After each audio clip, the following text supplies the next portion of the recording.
Olá, sexto ano, tudo bem com vocês? Então, hoje nós vamos continuar a falar sobre a dinâmica da litosfera. Hoje o assunto serão as placas tectônicas e os vulcanismos. Então, primeiramente, eu fiz aqui uma retomada do assunto falando da estrutura interna da Terra. Então, a estrutura interna da Terra é composta pela crosta, o manto e o núcleo. O manto é dividido em manto superior e manto inferior. O núcleo, núcleo externo e núcleo interno. Quanto mais próximo do interior da Terra, mais altas são as temperaturas, né? Quanto mais no interior do núcleo, mais quentes são as temperaturas. E o manto, ele é composto pelo magma, que é um material viscoso, que está em constante movimento, né, chamado de corrente de convecção, esse movimento. Então, é como se fosse uma água fervendo, né? Então, ele tem contato com o núcleo, que é mais quente, esquenta, sobe, aí resfria, desce, esquenta, sobe, resfria, desce. Então, ele está em constante movimento de convecção. E a crosta é dividida em várias partes. Nessas partes são chamadas não de placas tectônicas, como se fosse um imenso quebra-cabeça dividido em diversos tamanhos, né, que se encaixam. E essas placas, elas flutuam sobre o manto. Tá? Como o manto é um material viscoso, essas placas elas se movimentam em diferentes direções. Elas podem se convergir, né, no chamado limite de convergência, elas podem se separar, no chamado limite de divergência ou expansão, ou elas podem se resvalar no limite chamado de transformantes. Tá? Então, as placas se movimentam em diferentes direções.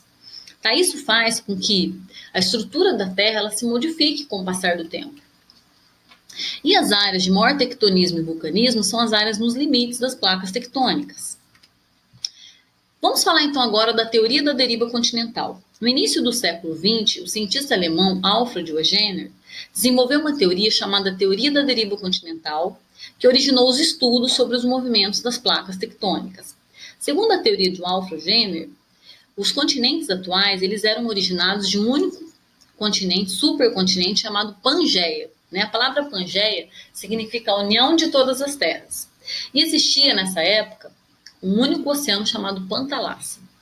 Né? E por que ele concluiu isso? Ele concluiu após analisar algumas evidências. Né? Então, lá, os continentes estavam todos juntos e ao longo de milhões de anos eles foram se separando. Como que ele conseguiu observar isso? Então, ele percebeu, por exemplo, que a costa leste da África e a costa leste da América, a costa oeste da África se achavam perfeitamente. Então, isso foi uma das evidências que ele avaliou. Outra questão que ele percebeu também foi que alguns fósseis de animais e vegetais que viveram milhões de anos foram encontrados tanto na América quanto na África.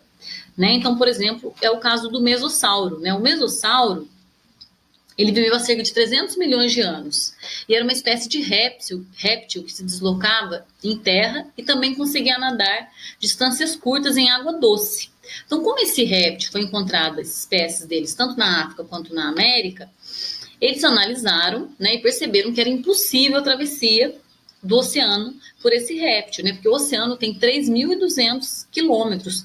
Como ele teria atravessado esse oceano? Teria sido impossível isso. Tá? Então, por isso que eles acreditam que, né, a América e a África já estiveram juntos no passado. Aqui é o mesossauro, essa espécie aí de réptil, né, dinossauro.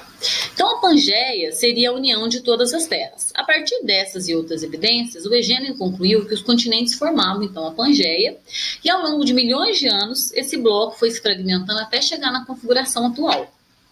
O Wegener não conseguia explicar naquela época o que fazia os continentes se moverem.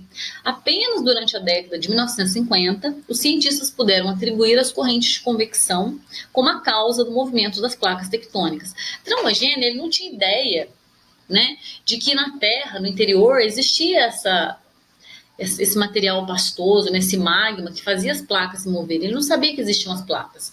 Ele partiu, né, do princípio de que haviam evidências de que os continentes estavam juntos, mas ele não sabia explicar o porquê. Então, a teoria dele, por muitos, foi ignorada. Porém, mais tarde, eles conseguiram provar a teoria dele. Tá? Então, todos os continentes estavam juntos e, com o passar do tempo, de milhares e milhares de anos, eles foram se separando, até chegar na configuração atual, como está sendo mostrado aqui no esquema. Outra imagem, né, mostrando a separação. Podemos concluir assim que o planeta é dinâmico, né? Da mesma forma que as cadeias de montanhas podem surgir e se modificar ao longo do tempo, a disposição dos continentes também se modificou ao longo do tempo. Então, por exemplo, nós percebemos hoje que o Oceano Atlântico está passando por uma expansão, ele está aumentando, né? E o Oceano Pacífico ele está diminuindo, tá? Isso seriam centímetros por ano, né? Mas isso tem ocorrido, ou seja, daqui a milhões de anos a configuração dos continentes será outra. Olha lá, Pangeia.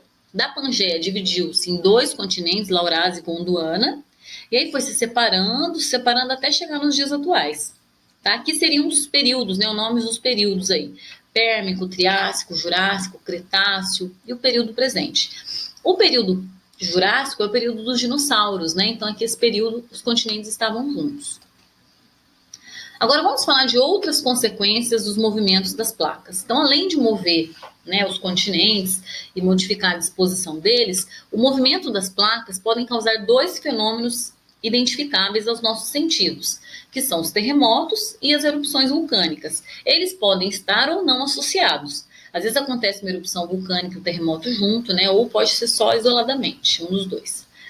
Vamos lá, então, o que são os vulcões? Quando a placa tectônica ela se rompe, né, o magma ele pode escapar. Então, quando o magma chega à superfície, ele é chamado de lava.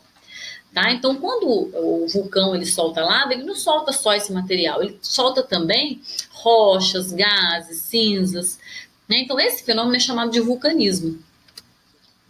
Geralmente, esse fenômeno ocorre nas áreas de limites das placas, ou seja, onde elas se tocam, né? Porque ali o magma exerce mais pressão. A crosta pode ceder, dando espaço para que esses materiais sejam expelidos e alcancem a superfície. Então, quando esse material se solidifica, né, quando ele se solidifica, forma uma rocha chamada de rocha magmática. Vamos falar um pouquinho da importância dos vulcões. Então, a atividade vulcânica ocorre desde o início da história da Terra, há bilhões de anos, e eles são importantes para a transformação das paisagens, eles são responsáveis pela formação das ilhas. Muitas dessas paisagens acabaram se tornando paisagens turísticas. Nesses locais, muitas vezes eles utilizam, né, a água ali dos lençóis freáticos que ficam aquecidas por terem contato com rochas quentes para produzir energia, porque são águas aquecidas. Tá? Então isso acontece e isso pode ser aproveitado. E nessas áreas existem também muitos minérios que eles aproveitam, né? Nessas áreas podem se formar alguns minérios. Então esses fenômenos se configuram como importantes fontes de pesquisa também para os cientistas, tá? Porque quando ocorrem os vulcões, eles trazem para a superfície materiais do interior, né? Esses materiais podem ser estudados. Vamos falar agora então dos tipos de vulcões. Existem os vulcões chamados de vulcões ativos, são aqueles que estão expelindo fumaça, lançando gases, né? Estão mostrando sinais de instabilidade. Pode estar tendo algum tremor, então é um vulcão ativo. Esses vulcões ativos, normalmente eles ficam então nessas áreas, né, de encontro das placas, sobretudo nessa área aqui chamada de Círculo de Fogo do Pacífico, tá? Que é uma área de maior vulcanismo e tectonismo, né, terremotos. Agora, o que é um vulcão inativo ou dormente? É aquele que não está em atividade, mas pode entrar em atividade a qualquer momento. Por isso que ele tem que ser constantemente monitorado. E existem também os vulcões extintos, aqueles que pouco provavelmente entrarão em erupção. Agora eu vou falar para vocês da história de Pompeia. Pompeia é uma cidade, né, da Roma Antiga, que foi destruída no ano de 79, né, no século I, pelo vulcão Vesúvio. Então o vulcão Vesúvio ele entrou em erupção e ele soltou uma intensa chuva de gases e cinzas que sepultou completamente a cidade. Então assim, as pessoas quando foram atingidas por essa cinza vulcânica, elas foram petrificadas. E aí essas pessoas petrificadas, a cidade, né, em geral, ela ficou oculta por 1.600 anos, até ser eventualmente reencontrada em 1749. Então em 1749 eles fizeram escavações e descobriram essas estátuas, né, petrificadas. E aí as pessoas foram encontradas da forma como elas foram atingidas. Muitas protegiam o rosto, né, em diversas posições. Outras estavam dormindo.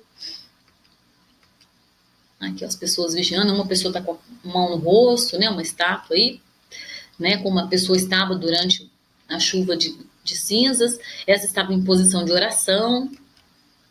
Agora o Brasil. Já houve vulcões no Brasil?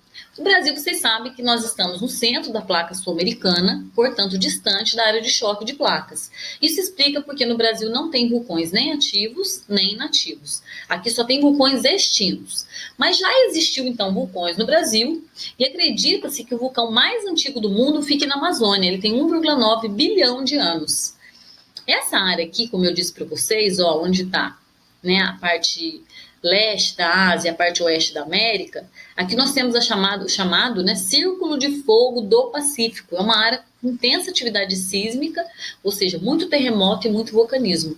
É aqui que se encontra o Japão, por exemplo, a costa oeste da América, que é dos Estados Unidos, essa região da Cordilheira dos Andes. Então, no Brasil, já houve, né, já ocorreram muitas atividades vulcânicas. O município de Poços de Caldas, em Minas Gerais, por exemplo, o Atol das Rocas, né, no Rio Grande do Norte, o arquipélago do Fernando de Noronha, que pertence ao estado de Pernambuco. São alguns lugares que se formaram graças à atividade vulcânica ocorrida há milhões de anos. Aqui está mostrando, né, um pesquisador ali, né, um material pegando fogo, muito quente, arriscando a vida. Né? Então, assim, a viscosidade da lava, ela modifica, ela pode estar mais pastosa, ela pode estar mais líquida, né? Tá, os benefícios dos vulcões. Então, como eu disse para vocês, é verdade que os vulcões podem trazer tragédias, como destruição de cidades, mortes. Entretanto, eles trazem alguns benefícios, né? Como eu disse, eles podem ser fontes de energia e de matérias-primas.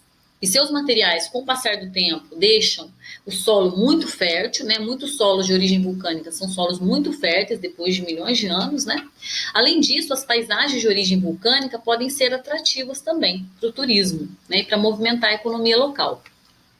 Aqui, turistas na Praia Sancho, localizada no arquipélago vulcânico de Fernando de Noronha. Então, são belas paisagens formadas. E é isso, gente. Então, o assunto hoje foram as placas tectônicas. Espero que vocês tenham entendido. E na próxima aula nós falaremos mais sobre esse assunto. Até mais.